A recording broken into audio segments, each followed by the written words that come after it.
Okay, assalamu alaikum dear students. So today we are going to start our next chapter, which is chapter number 14, and it is about partial derivatives.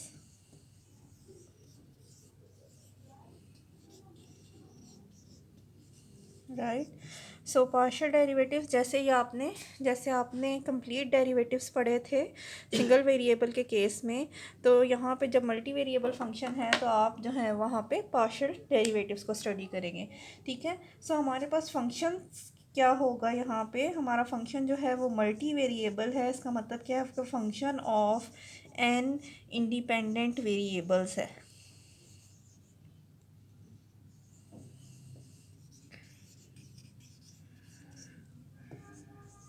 Right, so इसका मतलब क्या है, if my function डब्ल्यू this is equal to f of x1 x2 up to so on xn। तो ये x1 x2 xn up to so on xn क्या है, ये इंडिपेंडेंट वेरिएबल्स हैं। ठीक है, और ये वाला वेरिएबल जो है वो हमारा क्या है, dependent variable. Right, so let's do example number 1। Example number 1 says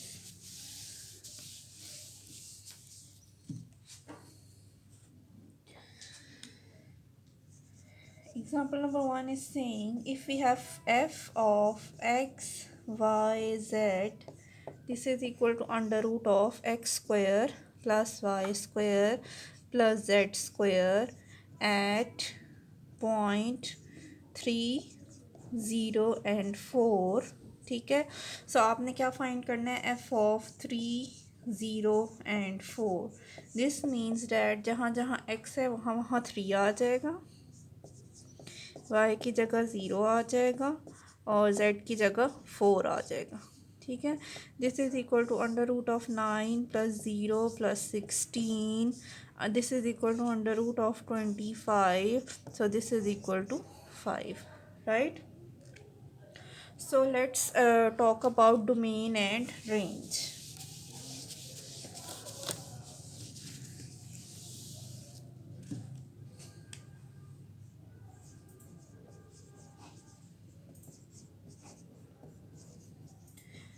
domain and range का वही कॉन्सेप्ट है जो हमने सिंगल वेरिएबल के केस में पढ़ा था कि डोमेन बेसिकली क्या है, which is input to our function. Right, and range क्या है, उस डोमेन के अगेंस्ट हमारी कोरस्पॉन्डिंग आउटपुट। तो हमारे पास क्या है, डब्ल्यू this is equal to under root of y minus x square. अगर हमारे पास फंक्शन है तो हमने वो वैल्यूज़ चूज़ करनी है एक्स की, जहाँ पे क्या हो कि हमारा फंक्शन जो है एक्स और वाई की वो वाली वैल्यूज़ चूज़ करनी है जहाँ पे हमारा फंक्शन क्या हो, नॉट इमेजिनरी यानी इमेजिनरी ना हो। ठीक है, और दूसरा क्या हो, अनडिफाइंड ना हो। ठीक है, इमेजिनरी भी ना हो और अनडिफाइंड भी ना हो। तो उस केस के लिए हमें हमारे पास क्या है कि अगर हम डोमेन देखें, डोमेन में क्या है कि अगर y की वैल्यू हमेशा बड़ी रहे x से, एक्स स्क्वायर से, तो ये हमारा फंक्शन हमेशा क्या रहेगा, डिफाइंड भी रहेगा और पॉजिटिव भी रहेगा। सो डोमेन क्या आ जाएगी, y greater than equal to x square.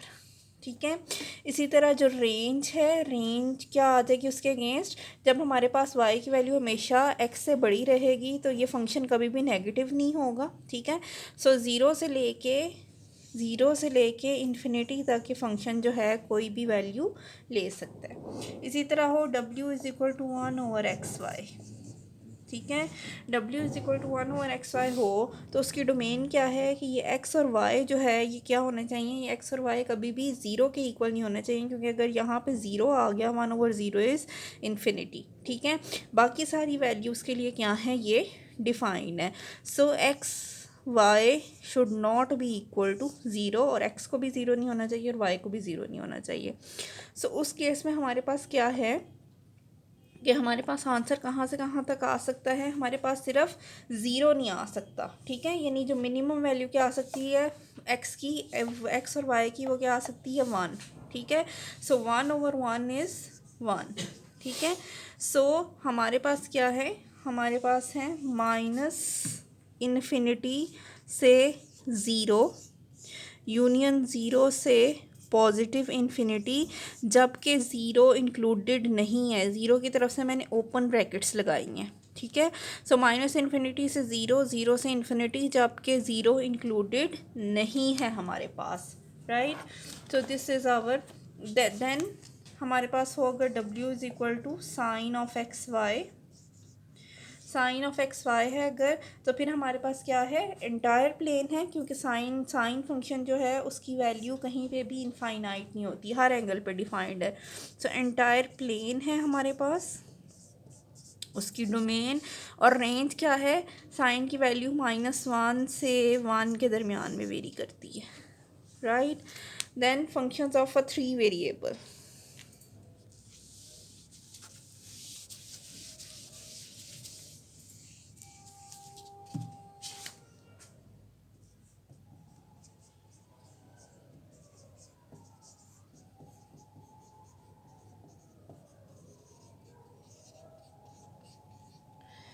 Right, so हमारे पास अगर हो W is equal to under root of X square plus Y square plus Z square, ठीक है। सो क्योंकि ये सारी वैल्यूज़ जो हैं ये स्क्वायर्ड हैं, तो यहाँ पे कहीं पे भी मतलब ये वैल्यू जो है वो नेगेटिव नहीं आ रही, ठीक है। सो इसलिए क्या है, इसकी डोमेन क्या है, एंटायर स्पेस वाई स्पेस, क्योंकि एक्स वाई और जेड 3 एक्सेस है, ठीक है। और जो इसकी रेंज है वो क्या आएगी, सिर्फ पॉजिटिव नंबर्स आएंगे, ठीक है। सो ज़ीरो से लेके इन्फिनिटी तक सिर्फ पॉजिटिव नंबर्स आएंगे। फिर हो W is equal to 1/x square plus Y square plus Z square. तो इसमें क्या है, एक्स वाई और जेड जो हैं वो क्या नहीं होने चाहिए, ज़ीरो के इक्वल नहीं होने चाहिए, ठीक है। और इसकी रेंज क्या आ जाएगी, ज़ीरो से इन्फिनिटी तक। देन हमारे पास हो W is equal to x y log of z, ठीक है। अब लॉग ऑफ जेड जो है, लॉग ऑफ जेड को अगर जेड ज़ीरो हो, ठीक है, तो लॉग ऑफ ज़ीरो क्या होता है, अनडिफाइंड होता है। बाकी सारी वैल्यूज़ पे लॉग क्या है, डिफाइंड। सो हम क्या करेंगे, जेड ग्रेटर दैन ज़ीरो होना चाहिए, ठीक है। उसके अलावा जो है ये सारी वैल्यूज़ पे डिफाइंड है। और इसकी रेंज क्या आ जाएगी, माइनस इन्फिनिटी से इन्फिनिटी तक, राइट। सो आई होप कि इट क्लैरिफाइज। सो नेक्स्ट हम चलते हैं इंटीरियर पॉइंट्स पे।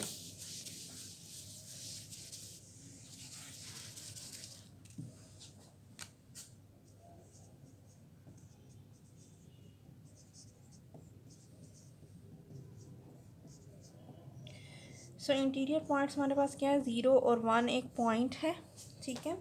सो अगर मेरे पास जो है अ पॉइंट, इंटीरियर पॉइंट की डेफिनेशन क्या है, a point x naught comma y naught in a region R in the xy plane is an interior point of R if it lies inside R, right. So हमारे पास क्या है, ये point है, ठीक है, और ये हमारा कोई क्लोज बाउंडेड रीजन है। सो ये जो पॉइंट है, इस पॉइंट, ये पॉइंट जो है इस रीजन के अंदर लाई कर रहा है, और of X naught comma Y naught. So इसलिए ये पॉइंट क्या है, इंटीरियर पॉइंट है, it is lied inside the region, bounded region, ठीक है। देन हम बात करते हैं बाउंड्री पॉइंट की।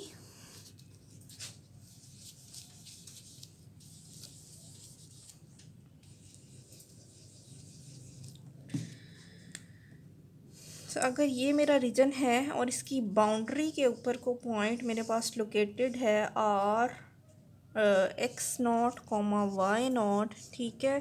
सो बाउंड्री पॉइंट की डेफिनेशन क्या है मेरे पास, a point X naught comma Y naught in a region is a point x naught comma y naught is a boundary point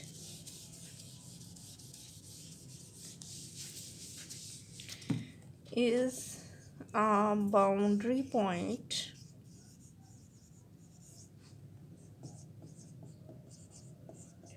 of R that lie at a boundary of R, ठीक है, at the boundary of the region. Now let's define about bounded या slash unbounded region, right?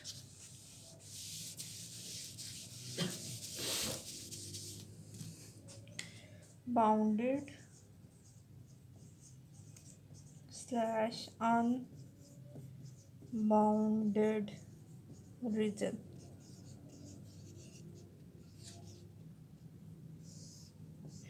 ठीक है, a region in the plane is bounded if it lies inside of a fixed radius, right? A region is unbounded if it is not bounded, right? सो ये कुछ definitions हैं हमारे पास जो हमें पता होनी चाहिए कि region in the plane is bounded if it lies inside of fixed radius, right? And a region is unbounded if it is not bounded inside some region. So let's discuss about limits of a function of two variable, right? कि अगर हमने limit calculate करनी है तो वो हमने कैसे calculate करनी है, ठीक है? So our topic is about limit of a function of two variables. So if we have f of x comma y approaches the limit L as xy approaches x naught comma y naught, and we can write it as limit xy approaches x naught comma y naught f of xy, this is equal to L, right? So if for every number epsilon greater than 0, if, ठीक है, तो हमारे पास क्या है, अगर कोई हमारे पास फंक्शन है एक्स कॉमा वाई एंड इसकी लिमिट जो है अप्रोच कर रही है, इसकी लिमिट है अप्रोचेज द लिमिट एल, ठीक है, और X as X Y approaches x naught Y naught, तो limit x Y approaches x naught Y naught F of x Y किसके इक्वल है, एल के, ठीक है? सो आगे क्या है, if for every number epsilon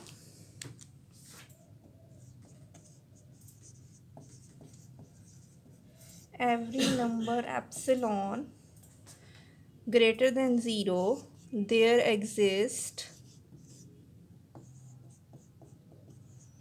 delta greater than 0 such that f of xy minus some limit modulus less than epsilon whenever 0 is less than square root of x minus x naught का square plus y minus y naught का square and it is less than delta, right?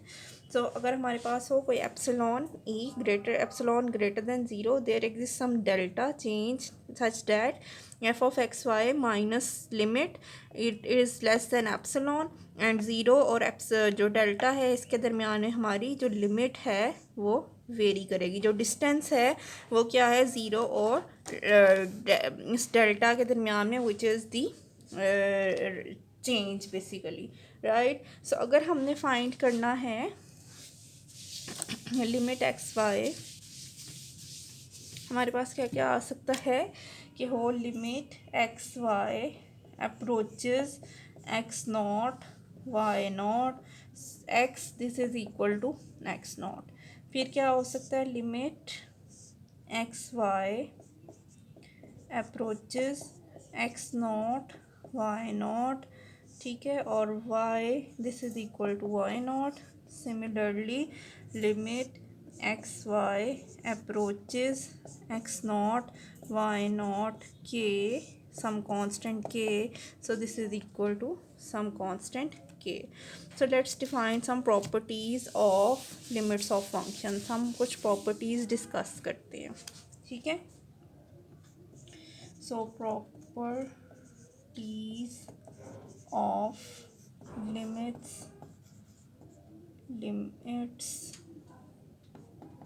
of function.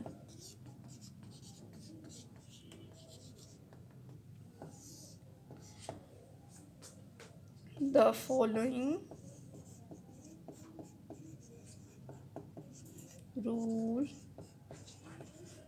rules hold if L, M and K are real numbers and limit x y approaches x naught y naught. So f of x y, this is equal to L. Similarly limit x y approaches x naught y naught, f और g of x y is equal to m. ठीक है, हमें given है कि अगर हमारे पास following rules will hold true, लेकिन हमारे पास क्या है, हमें गिवन है कि limit x Y approaches x naught Y naught, F of x Y किसके इक्वल है, एल के. Limit x Y approaches to X naught Y naught, G of x Y किसके इक्वल है, एम के. ठीक है, देन अगर हम सम रूल को डिफाइन करें तो सम रूल कहता है कि limit x Y approaches x naught Y naught, F of x y plus g of x Y, this is equal to l plus m. Right. Similarly अगर हम difference की बात करें तो हमारे पास क्या है, limit x Y approaches x naught Y naught, F of x y minus g of x Y, this is equal to l minus m. Right. Similarly अगर हम प्रोडक्ट की बात करें, so product says limit x y approaches x naught y naught, so this is equal to f of x y into g of x y, this is equal to L into m. Right. Similarly constant multiply, so हमारे पास क्या है, limit x Y approaches to X naught Y naught, K F of x Y, this is equal to K dot L. Right. Similarly we have quotient rule. Quotient rule says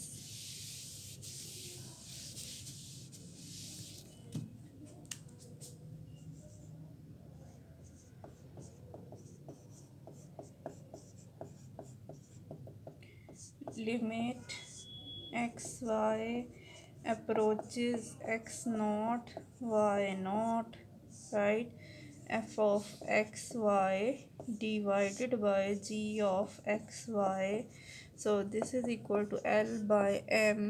और इधर क्या है, m should not be equal to 0, otherwise infinite हो जाएगा. ठीक है. इसी तरह पावर रूल है. Power rule says if we have limit x y approaches x naught y naught, f of x y r by s, this is equal to l r by s, ठीक है, where l r by s is a real number, ये क्या है, some real number है, right? So let's calculate some limits and do example number 1. So example number 1 is saying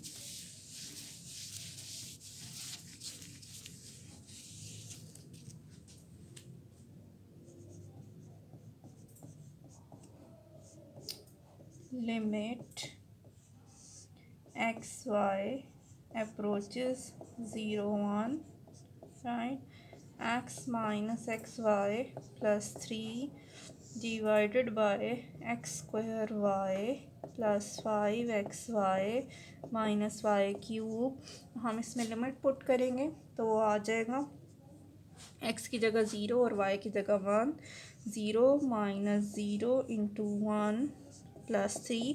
please remember कि मज़ीद simplify नहीं हो सकता, इसलिए मैंने डायरेक्ट लिमिट पुट की है, ठीक है। इसमें भी वही वैलिड है कि इसको हमने मोस्ट सिंपलेस्ट फॉर्म में लिखना होता है, 0 square into 1 plus 5 into 0 into 1 and minus 1 का cube, right? So this is equal to 3 by minus 1, so this is equal to minus of 3, right? Similarly, let's do its b part. B part is saying limit xy approaches 3 comma 4 and we have our function under root of x square plus y square, right. So हम इसमें values put करेंगे, 3 square plus 4 का square, so this is equal to under root of 9 plus 16, this is equal to under root of 25 which is 5, right. So let's do example number 2. Example number 2 is saying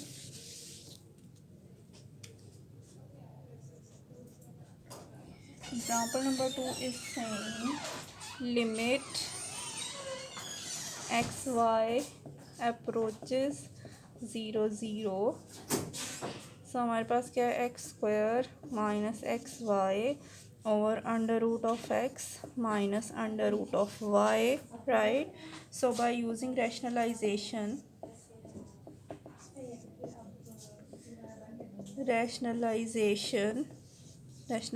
करेंगे हम। Rationalisation से क्या मुराद है कि हमारे पास यहाँ पे जो भी वैल्यू है उसके कॉन्जुगेट के साथ मल्टीप्लाई और डिवाइड करेंगे। So this is equal to limit x Y approaches to 0 0 x square minus x y over under root of x minus under root of y multiplied by under root of x plus under root of y over under root of x plus under root of y. So limit xy approaches 0 0, right? So x square, यहाँ से x common ले लें अगर तो x minus y, ठीक है, और ये आ जाएगा x square plus under root of y square, और नीचे क्या आ जाएगा, x square into x square is x minus y, ठीक है। वो एक्स माइनस वाई और ये एक्स माइनस वाई कैंसिल, ठीक है। सो हमारे पास क्या रह गया, हमारे पास आ गया limit x Y approaches to 0 0 and we have x into under root of x plus under root of y, right? So answer आ जाएगा हमारे पास, इसमें हम वैल्यूज़ लगाएंगे तो ये आ जाएगा आंसर से अभी भी ज़ीरो ही आएगा क्योंकि हम मज़ीद इसको सिंप्लीफाई नहीं कर सकते इस फंक्शन को, right. So let's solve example number 3.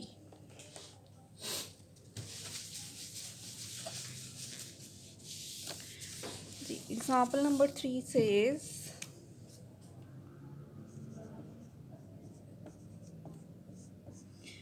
limit xy approaches 0 0 4xy square over x square plus y square. ठीक है। अच्छा, अब हमारे पास क्या है, हमारे पास अगर इस तरह की वैल्यूज़ हों, ठीक है, तो फिर हमारे पास क्या है कि अगर हमारे पास एक्स और वाई की टर्म्स में वैल्यूज़ हों, ठीक है, और हमारी लिमिट जो है वो मज़ीद सिंप्लीफाई ना हो रही हो, तो हम इसको पोलर फॉर्म में भी कन्वर्ट कर सकते हैं। ठीक है। सो पोलर फॉर्म में कन्वर्ट करने का क्या मतलब है कि let X is equal to R cos of theta and Y is equal to are sine of theta, right. So उसमें क्या है कि जब हमारे पास क्या है, जब हमारे पास है एक्स वाई दोनों अप्रोच करते हैं ज़ीरो को, तो उस केस में हमारे पास क्या है, आर अप्रोच करता है, आर भी अप्रोच करता है ज़ीरो को। ठीक है, यानी यहाँ पे आर अगर ज़ीरो हो तो तभी एक्स भी ज़ीरो रहेगा हमेशा और वाई भी ज़ीरो रहेगा। ठीक है। सो इसलिए हमारे पास क्या है, हम अब इसको कन्वर्ट कर लेंगे। This is equal to limit are approaches to zero four x की जगह आ जाएगा आर कॉस थीटा, वाई की जगह आ जाएगा r sine theta whole square, और नीचे आ जाएगा r square cos square theta plus r square sine square theta. ठीक है। सो हमारे पास आ जाएगा limit are approaches to zero four r cube cos theta sine square theta, और नीचे क्या आ जाएगा, cos square theta plus sine square theta one होता है ना, आर स्क्वायर अगर कॉमन ले लें तो cos square theta plus sine square theta one है, तो नीचे रह गया आर स्क्वायर। ठीक है। फिर क्या है, ये आर स्क्वायर और ये क्यूब कैंसिल हो सकता है यहाँ से। ठीक है। सो हमारे पास जो आंसर रह जाएगा वो है limit are approaches to zero four R cos theta sine square theta, right. So अब क्या है, आप क्या कर सकते हैं, आप इसमें डायरेक्ट वैल्यूज़ ही पुट कर सकते हैं, मज़ीद इसको सिंप्लीफाई नहीं कर सकते। तो इस आर ज़ीरो की वजह से ये सारा आंसर क्या होगा, it will be zero. So this is our required answer. ठीक है। So let's solve discuss about continuity के कॉन्टीन्यूटी हमारे पास क्या है मल्टी वेरिएबल फंक्शन के केस में। ठीक है।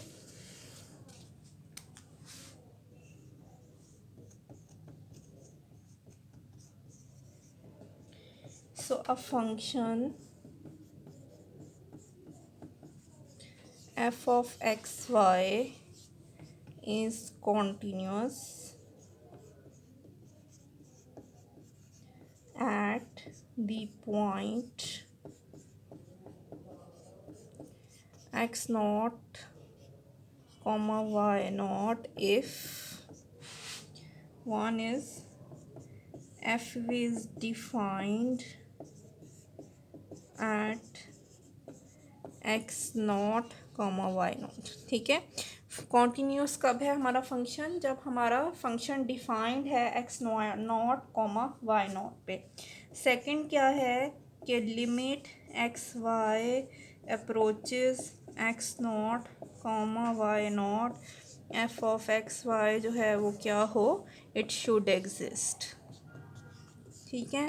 And third point is limit x y approaches x naught comma y naught, this is equal to f of x naught comma y naught, right. So a function is continuous if it is continuous at every point of its domain। ठीक है। so function continuous कब होगा, जब वो domain के हर point के ऊपर क्या हो, continuous हो। so हम एग्जांपल 4 करते हैं इसी से रिलेटेड। ठीक है, और फिर हम देखते हैं। so एग्जांपल 4 says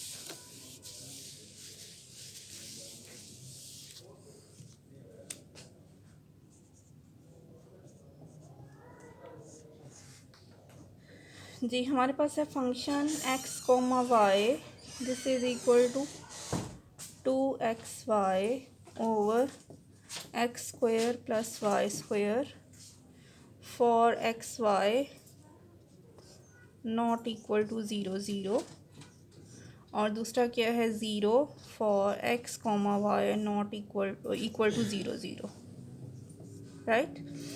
सो हमने क्या फाइंड करना है, सबसे पहले limit x Y approaches to 0 0 F of x Y. ठीक है, सो हमारे पास क्या है, limit x Y approaches to 0 0, ठीक है, एफ ऑफ एक्स वाई। तो वो क्या है, 0 0 0 और 0 के ऊपर एक्स और वाई की जब वैल्यू है 0 और 0, उस वक्त फंक्शन की क्या वैल्यू है, 0, right.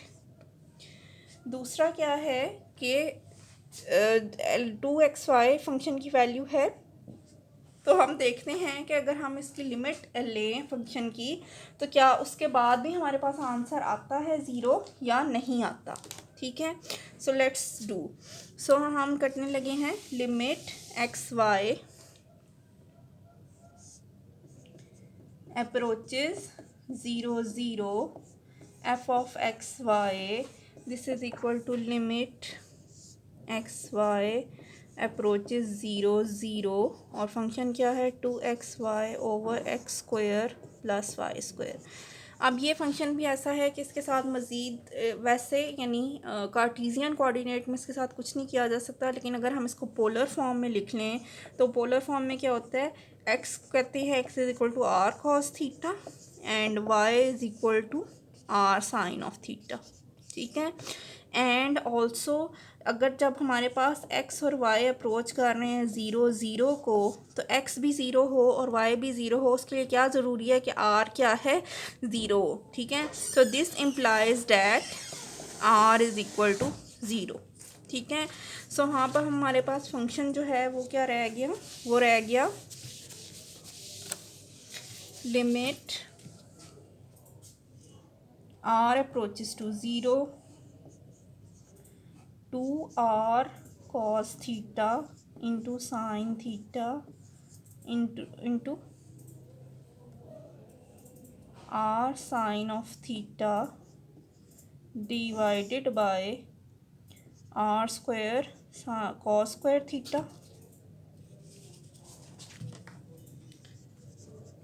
plus r square sin square theta, right?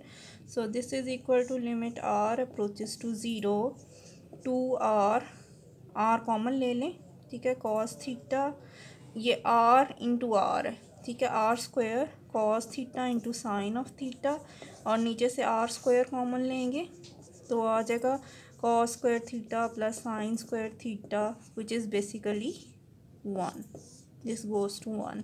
ठीक है, तो इसको कैंसिल कर देंगे, limit r approaches to 0 2 cos of theta into sine of theta.